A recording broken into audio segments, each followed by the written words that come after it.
जय श्री राम दोस्तों। आज की कहानी काफ़ी पुरानी है। पुरानी मीन्स सन 1975 की।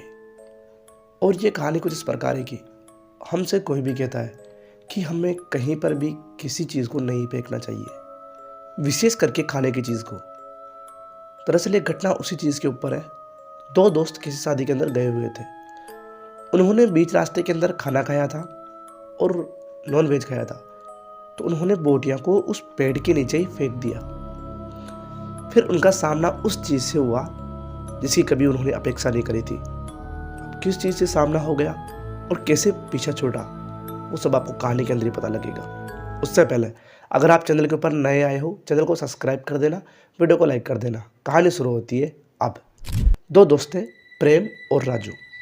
दोनों दोस्त अपने किसी तीसरे दोस्त की शादी के अंदर जा रहे थे। उन्होंने घर पे खाना बना लिया था और उनका जो टूर था वो करीब एक दिन का था। वो शाम के 7:30 बजे घर से निकले थे और सुबह 7:30-8 बजे उनको वहाँ पर पहुँचना था। 7:30 बजे वो घर से निकले तो करीब रात की 11 बज गए थे और 11 बजने के दौरान उनको भूख लगती है। जब उनको भूख लगी तो उन्होंने सोचा कि खाना खाते हैं अच्छी जगह देखकर। तो उन्होंने एक पेड़ देखा जिसके नीचे उन्होंने खाना खाने का प्लान बनाया। गाड़ी को रोका और गाड़ी रोककर वो पेड़ के नीचे चले गए, जो कि हाईवे से थोड़ा नीचे था। वहाँ पर जाकर वो खाना खाना शुरू किया। जैसा मैंने आपको बताया कि उन्होंने नॉन वेज ला रखा था, तो वो वहाँ पे खाना खा के उन बोटियों को वहीं फेंक दिया उन्होंने। और उसके बाद खाना खा के हाथ धो के जो दूसरा दोस्त था प्रेम, वो तो ऊपर चला गया, मतलब यानी कि गाड़ी के पास। और जो वो राजू था वो वहीं हाथ धोकर उसने कहा कि मैं टॉयलेट करके आता हूँ, तू चल। ठीक है। वो ऐसे ही टॉयलेट कर रहा था तो उसको सामने से कोई आता हुआ दिखाई दिया। उसने अपनी गर्दन दूसरी तरफ मोड़ ली और कहा, अरे यहाँ पे मैं हूँ, तू उधर चला जा। उसको लगा शायद उसका दोस्त है प्रेम, जो कि ऊपर था। फिर उसके बाद उसने वापस गर्दन मोड़ी तो उसको सामने से कोई भी दिखाई नहीं दिया। फिर जैसे ही वो टॉयलेट करके फ्री हुआ और खड़ा हुआ उस पेड़ के नीचे, तो उसको एक अजीब सा साया उसके पास दिखाई दिया, जो कि वो वही साया था जो पीछे अभी थोड़ी देर पहले आया था। उसको देखकर राजू के होश उड़ गए कि आखिर ये क्या चल रहा है, कौन है ये। और उसने उस बोटी की तरफ इशारा करा। उसको लगा शायद हमने ये खाना खाया है ना, इसलिए कोई दिक्कत हो गई है। तो उन बोटियों को जैसे ही उठाने वाला था, उस शैडो ने, उस राक्षस ने, उस दानव ने राजू को इतनी ज़ोर से एक झापट मारा छाती पर कि वो 3-4 फुट आगे गिर गया। क्योंकि वो जो सामने शैडो दिख रही थी ना, वो खुद करीब 7-8 फुट की थी। और यूँ कहूँ उसकी जो हथेली थी वो भी काफ़ी बड़ी थी। तो 3-4 फुट गिरने के बाद वो बहुत ज़ोर से चीखा और उसने पड़े पड़े ने देखा कि वो जो शैडो है, वो आदमी है, जो भी है, उन हड्डियों को इतनी बुरी तरह से खा रहा है कि ये ख़त्म होने के बाद वो इस राजू को भी खा जाएगा। इतनी बुरी तरीके से वो खा रहा था। वो बहुत ज़ोर से चीखा और चीखकर खड़ा हुआ। तभी उसका दोस्त प्रेम आ जाता है। वो कहता है कि तू क्यों चीख रहा है। उसने कहा, क्यों चीख रहा है, तेरे को ये दिखाई नहीं दे रहा, ये इतना बड़ा आदमी। उसने कहा, पागल है क्या, तूने कुछ मिलाया था ये खाने के अंदर, कैसी बातें कर रहा है, चल। हाथ पकड़ के वो उसको हाईवे की तरफ ले गया और फिर वहाँ से वो दोनों शादी के लिए निकल गए।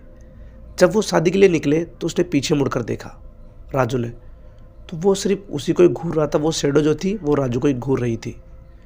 फिर थोड़ी दूर जाने के बाद प्रेम ने बताया कि तू जो देख रहा था ना, वो मैंने भी देखा है।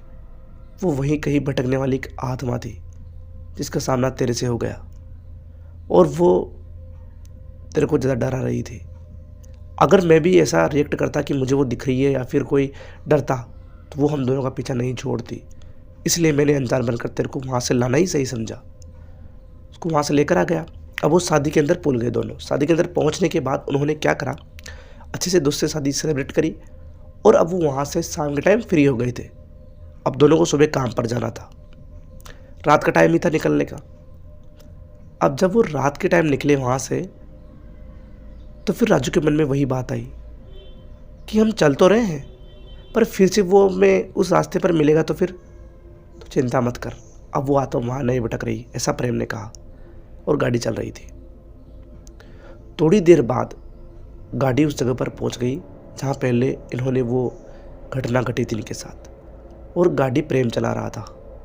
गाड़ी एकदम से उस जगह पर आकर प्रेम गाड़ी को रोक देता है। राजू कहता है यहाँ पर क्यों रोकी गाड़ी? प्रेम कुछ भी नहीं बोलता और वहाँ से उतरता है। उतरने के बाद चुपचाप वो उस पेड़ के नीचे जाकर खड़ा हो जाता है प्रेम। अब राजू भी इसके पीछे पीछे जाता है, और पीछे पीछे जाने के बाद वो देखता है कि राजू उन बोटियों को खा रहा था जो कि पड़ी हुई थी। तभी प्रेम खा रहा था, राजू नहीं। तभी राजू के पाँव में से कोई जंगली जानवर चलता हुआ आया। राजू को अंधेरे में दिखाई तो कुछ भी नहीं दिया, पर था कोई जानवर। तभी उसने उसको उठाया एकदम से। किसको? प्रेम ने उस जानवर को। और उसके बाद उसने क्या करा, इतनी बुरी तरीके से खाया उस जानवर को उस प्रेम ने कि उसके पूरे चेहरे पर खून ही खून लग गया और उसके कपड़े पूरे खराब हो गए। ये देखकर राजू की हालत खराब हो जाती है कि ये चल क्या रहा है, ये कर क्या रहा है। थोड़ी देर बाद जब वो उसको खाकर फ्री हुआ, शायद वो कोई जंगली खरगोश था इस तरह के, उसको खाकर फ्री हुआ तो वो थोड़ा थोड़ा होश में आया और उसने कहा कि मेरे खून कैसे? तो फिर राजू ने कहा कुछ नहीं, चल मेरे साथ। बैठकर वो सीधा घर पर पहुंचते हैं और राजू ने प्रेम के कपड़े वपड़े चेंज करवाए, उसको नहलाया और सीधा मंदिर चले गए। मंदिर जाने के बाद पंडित जी ने कहा कि इसको 3 दिन यहीं रखना पड़ेगा और कोई चिंता नहीं है, सब ठीक हो जाएगा। अब ये कहानी यहीं शुरुआत हुई थी। उसने प्रेम का पीछे तो छोड़ दिया था, पर अभी राजू का क्या होगा वो आपको कहानी के अंदर पता लगेगा। राजू जैसे घर पर आता है तो वो देखता है कि करीब रात के 11 बज रहे थे, वो सो रहा था। कोई उसके घर का दरवाज़ा खोलता है और दरवाज़ा खोलने के बाद कदमों की आवाज़ साफ आ रही थी। उसने जंगले के अंदर से देखा राजू ने कि वही 8 फुट का आदमी रूम की तरफ आ रहा है। रात के 11 बजे, घर पर कोई भी नहीं है। आपके साथ क्या हो बताओ? अगर आपके साथ ये घटना हो जाए तो आप क्या करोगे? कमेंट करके बताना। उसके बाद वो वहाँ पर आता है और खाने के लिए पूछता है, जैसे कोई 7-8 भारी आदमी एक साथ बोल रहे हो। उसने सिर्फ किचन की तरफ हाथ करा, और जब किचन की तरफ हाथ करा ना, तो उसने देखा कि किचन पूरा तेज मेस कर दिया उसने, उस 8 फुट के आदमी ने, और बहुत गंदे तरीके से खा रखा था उसने। और जब उसने खाना खाया तो खाना खाने के बाद वो वहाँ से चला गया।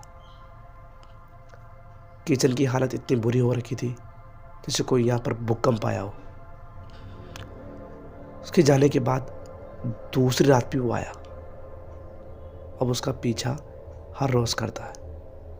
करीब 8 दिन बीत गए ऐसे करके। पंडित जी से मिला राजू, उसने पूरी बात बताई। पंडित जी ने कहा चलो वो तुम्हारे घर तो नहीं आएगा, एक काम करना, तुम्हारे घर के जो मंदिर है ना, तुम्हारे घर के अंदर मंदिर है, उसके दरवाजे को खोल देना। राजू ने वैसा ही करा और उसने दरवाज़ा खोलकर सोया। उस रात वो आया तो नहीं, पर उसकी परछाई को घर के चारों तरफ घूमते हुए बिल्कुल साफ देख सकता था। उसने देखा भी सही, चारों तरफ देखा उसने कि वो घूम रहा है। उसके बाद पंडित जी के पास वापस गया कि इसका समाधान क्या है। पंडित जी, उन्होंने कहा कि एक पूजा होगी जो उसी जगह पर होगी जहाँ से तुम उस राक्षस को लेकर आए हो, तुमने इनवाइट कराया उसको, उस प्रेत आत्मा को, उस भूत को। वहाँ से पूजा होगी और फिर तुम्हारी जान को छोड़ेगा ये। राजू ने कहा ठीक है पंडित जी। पंडित जी ने रात के 12 से 3 बजे का टाइम बताया कि इस टाइम पर अपन को यहाँ से चलना है। तो राजू और पंडित जी दोनों उस रात के 12:15 बजे वहाँ से निकले। वहाँ जाकर पंडित जी ने पहले राजू के हाथ में धागा बांध दिया और कुछ मंत्र पढ़ने लगे।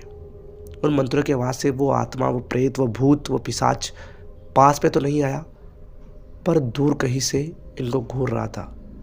आग जल रही थी, पंडित जी ने कुछ प्रक्रिया कर रखी थी। आग के अंदर से पंडित जी ने कुछ अजीब सी चीज़ निकाली और निकालकर उस दानव की तरफ फेंक दी, और फिर वो उसको खा गया।